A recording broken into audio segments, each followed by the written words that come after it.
Hello everyone. तो कैसे हैं आप लोग। तो आज हम पढ़ेंगे फार्माकोलॉजी के बारे में। तो फार्माकोलॉजी जानने से पहले हम एक चीज़ ये जान लेते हैं कि इसका मतलब क्या होता है। तो फार्मा का मतलब होता है ड्रग्स और लॉजी का मतलब होता है स्टडी। तो जब हमारे बीच ड्रग्स नहीं था, मतलब आज से 1000-10,000 साल पहले, तो हम किन पे विश्वास करते थे। हमें हमारा पेशेंट जो होता था उसका इलाज किसके थ्रू होता था। तो जब हमारे बीच ड्रग्स नहीं था तब हमारा पेशेंट का इलाज जो होता था वो गॉड के ऊपर डिपेंड होता था।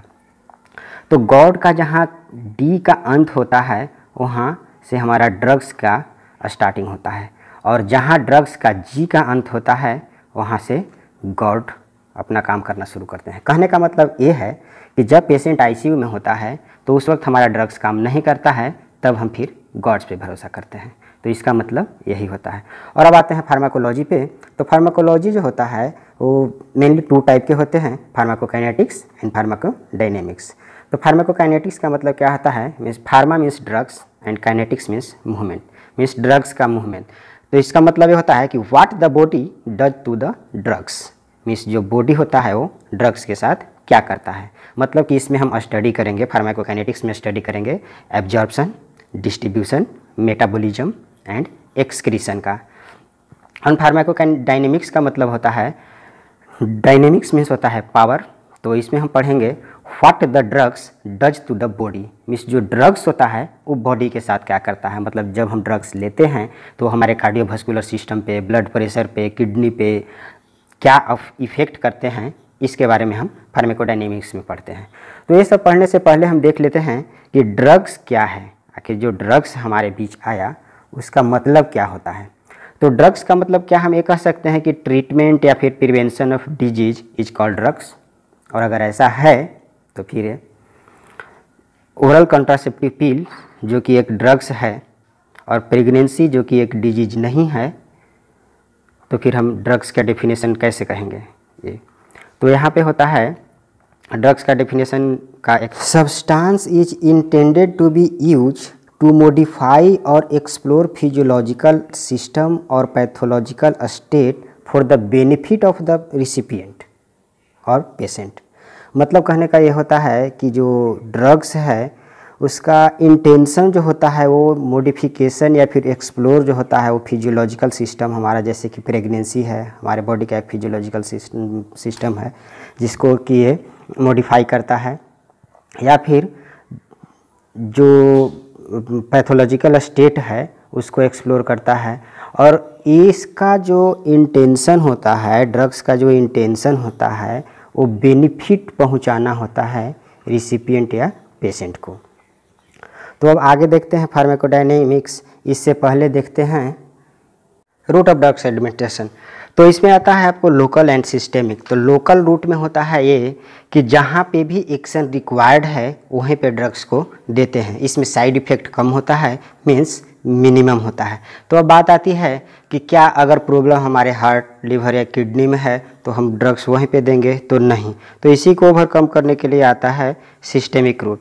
तो सिस्टेमिक रूट का मतलब होता है कि इसमें ड्रग्स जो होता है वो इंटर करते हैं डायरेक्ट ब्लड में और वो सिस्टेमिक इफेक्ट देता है। और इसके अंतर्गत 2 होते हैं, तो एक होता है एंट्रल और पार एंट्रल। तो एंट्रल का मतलब होता है through the intestine and parenteral का मतलब होता है not through intestine, means parenteral. तो अब हम आते हैं इंट्रल रूट पे। तो इंट्रल रूट 2 टाइप के होते हैं, ओरल एंड रेक्टल। तो ओरल के बारे में जानते हैं कि ये मोस्ट कॉमन और एक्सेप्टेबल रूट होता है। इसका जो ड्रग्स का जो फॉर्म होता है वो tablet, capsule, syrup and mixture के रूप में होता है।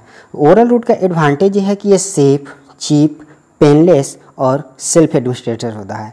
और इसका डिसएडवांटेज ये है कि ये सूटेबल नहीं होता है हाईली इरिटेट ड्रग्स के लिए, अनकॉन्शियस पेशेंट के लिए and patient with severe vomiting and diarrhoea के लिए। और अब आते हैं इसके बाद रेक्टल रूट पे। तो रेक्टल रूट जो होता है इसमें certain irritant and unpleasant drugs को रेक्टम के थ्रू देते हैं सपोजिटरी एंड रिटेंशन इनिमा से, तो ये सिस्टेमिक इफेक्ट दिखाते हैं। और इसका जो डिसएडवांटेज है वो ये है कि ये इनकन्वीनियंस होते हैं और एम्बैरेसिंग रूट होते हैं और इसमें जो एब्जॉर्प्शन होता है वो स्लो, इरेगुलर और इवन अनप्रेडिक्टेबल होते हैं।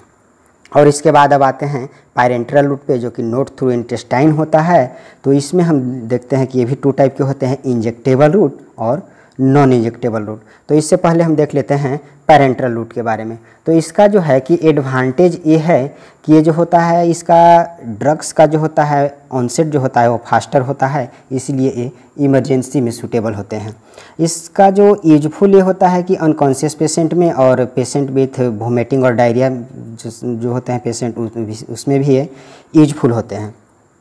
और इसका डिसएडवांटेज जो है ये है कि पैरेंटरल रूट को देने के लिए असेप्टिक कंडीशन की ज़रूरत पड़ती है, स्टेराइल प्रिपरेशन करना पड़ता है, ये एक्सपेंसिव होता है, सेल्फ एडमिनिस्ट्रेटेड नहीं होता है और ये लोकल इंजरी काउज करता है टिश्यू पे। इसके बाद अब आते हैं इंजेक्टेबल रूट में। तो इंजेक्टेबल रूट में हो जाता है आपको इंट्रावेनस, सबक्यूटेनियस एंड इंट्रामस्कुलर, और नॉन इंजेक्टेबल में होता है सबलिंगुअल, ट्रांसडर्मल, नजर एंड इनहेलेशन। तो अब आते हैं इंट्रावेनस रूट पे।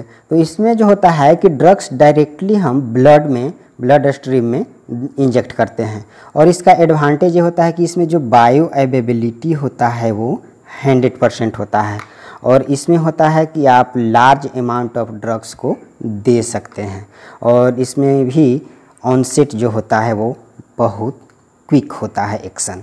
उसके बाद अब आते हैं सबक्यूटेनियस रूट पे। तो इसमें भी सबक्यूटेनियस टिश्यू में ड्रग्स को इंजेक्ट करते हैं, जैसे कि आपको थाई हो गया, एब्डेमन हो गया, आर्म हो गया।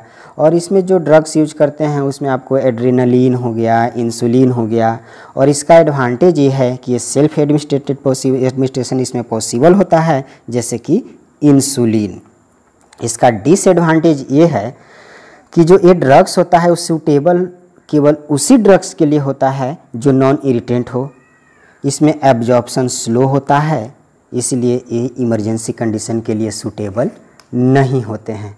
और अब बात करते हैं इंट्रामस्कुलर रूट की। तो इंट्रामस्कुलर रूट में जो होता है वो ड्रग्स हम डायरेक्टली इंजेक्ट करते हैं लार्ज मसल में, जैसे deltoid muscle, gluteus maximus muscle etc।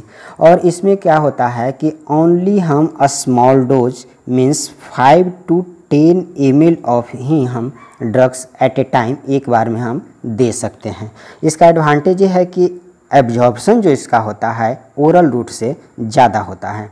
और इसका डिसएडवांटेज ये है कि इसमें भी असेप्टिक कंडीशन की ज़रूरत पड़ती है, पेनफुल होता है, ये इंजरी काउज कर सकता है। और अब आते हैं सबलिंगुअल रूट पे। तो सबलिंगुअल रूट के बारे में हम आगे देखेंगे। और इसके बाद है ट्रांसडर्मल रूट।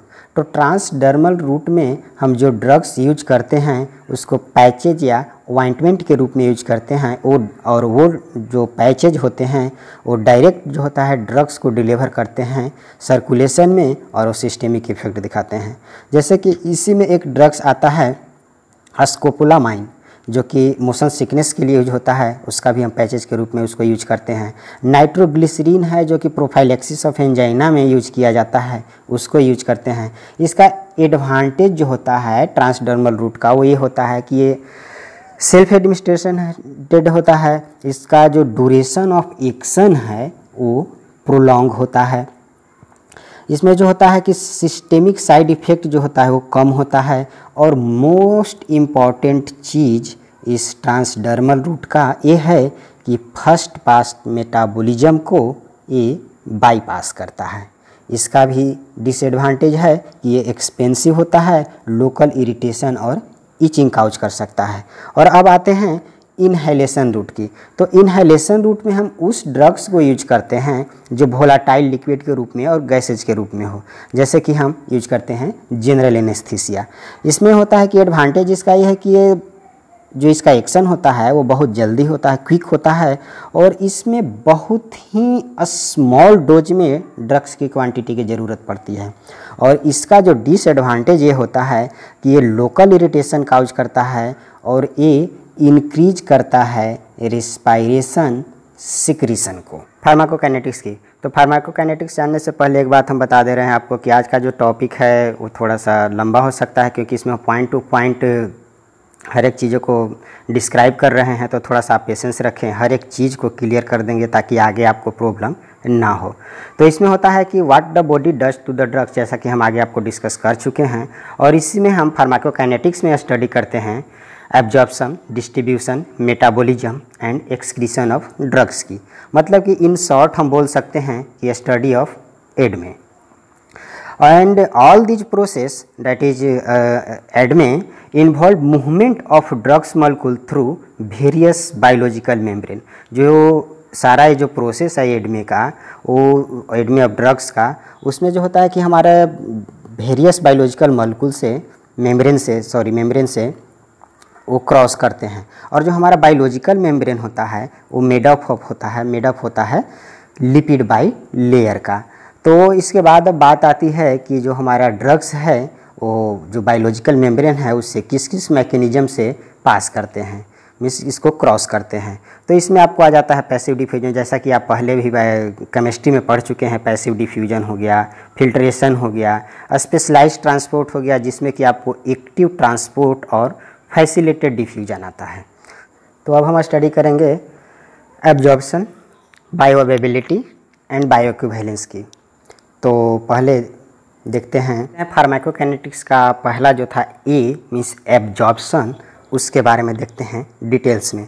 तो एब्जॉर्प्शन में क्या होता है कि इसका मतलब क्या होता है कि movement of drugs from the site of administration to the blood stream, that is called absorption.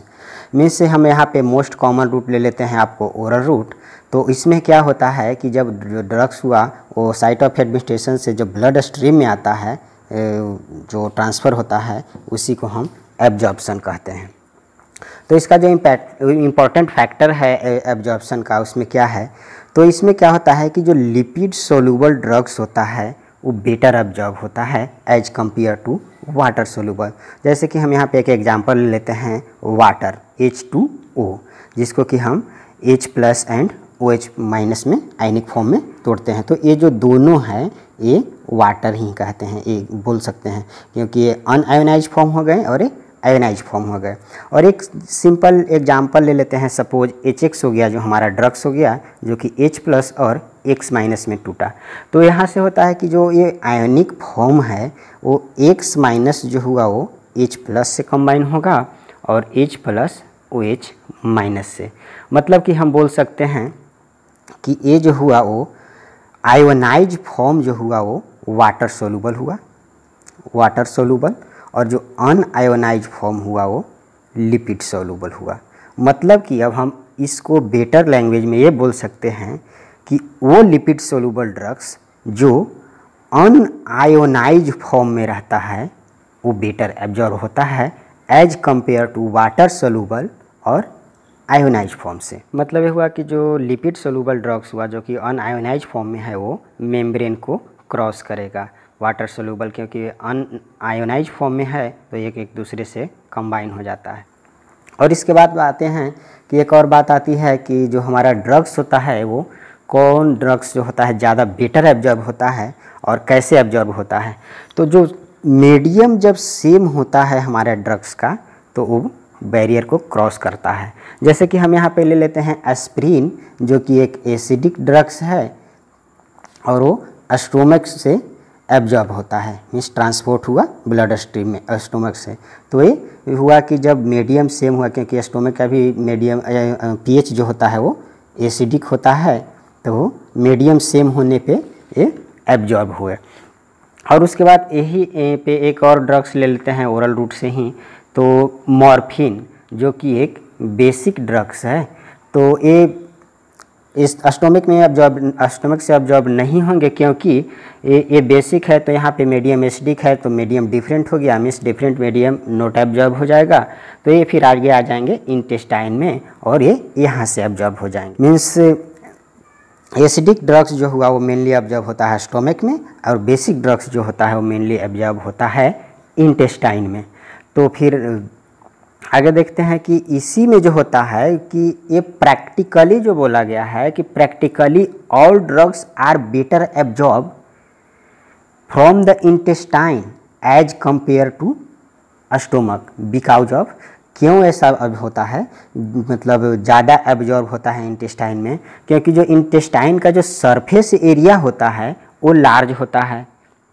इसमें लॉन्गर ड्रग्स होता है, मतलब ज़्यादा देर तक ड्रग्स स्टे करता है। मीन्स इंटेस्टाइन में जो ड्रग्स का जो स्टे टाइम होता है वो ज़्यादा होता है। जैसा कि हम पहले ही आपको बताया कि जो मीडियम जब सेम होता है तो ड्रग्स क्रॉस करता है मेम्ब्रेन को। तो इसमें हम देखते हैं कि जब मीडियम ड्रग्स एसिडिक और मीडियम भी एसिडिक है तो वो क्रॉस करेगा, मतलब कि ये लिपिड सोलूबल ड्रग्स होगा। और लिपिड सोलूबल कैसा होता है, तो ये नॉन आयोनाइज होते हैं, नॉन आयोनाइज हो गए। और उसके बाद जब मीडियम बेसिक हो गए और ड्रग्स भी बेसिक हुआ तो फिर भी एक क्रॉस करेंगे, मतलब ये भी ड्रग्स लिपिड सोलूबल मतलब नॉन आयोनाइज हुए। और अब बात आती है कि जब ड्रग्स एसिडिक मीडियम बेसिक तो ये मेम्ब्रेन को क्रॉस नहीं करेंगे, मीन्स एब्जॉर्ब बेटर एब्जॉर्ब वहाँ पे नहीं होगा। मतलब ये कौन सा ड्रग्स हो जाएगा, ये वाटर सोलूबल हो जाएगा और ये कैसा होगा, आयोनाइज फॉर्म होगा इसका ड्रग्स का, और यही 22 वर्षा भी होगा। ठीक है, तो अब आते हैं कि how much a drugs will cross in a different media. तो ये जो होता है डिपेंड करता है नेचर ऑफ ड्रग्स पे, पीएच ऑफ मीडियम पे, एंड अगर हम यहाँ पे एसिडिक ड्रग्स लेते हैं तो उसके एसिड डिसोसिएशन कांस्टेंट पे। ठीक है, तो अगर हम यहाँ पे pH 6 लेते हैं, pKa6 लेते हैं, तो फिर यहाँ पे हम आते हैं कि इसको जो डिफरेंट मीडिया से जो ड्रग्स क्रॉस करता है उसको टेबल वाइज देख लेते हैं। तो pH, lipid soluble and water soluble. तो यहाँ हमारा ड्रग्स जो है वो एसिडिक ड्रग्स है, मीन्स जो हमारा न्यूट्रल पॉइंट होता है वो pH का वो 7 होता है। तो 6 जो हुआ इसको कि हम एसिडिक मीडियम बोल सकते हैं।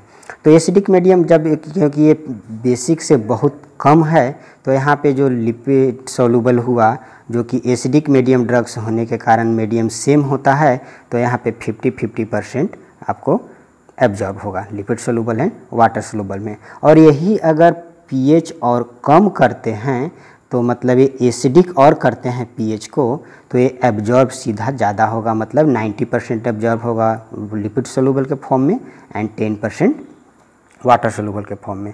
और इसके बाद आता है कि अब pH को अगर हम बढ़ाते हैं, मीन्स 7 करते हैं, तो यहाँ पे उल्टा हो जाएगा आपको, क्योंकि ये मीडियम बेसिक हो गया, ड्रग्स हमारा एसिडिक है, मीडियम डिफरेंट हो गया, तो यहाँ पे लिपिड सोलूबल 10% होंगे और वाटर सोलूबल 90%।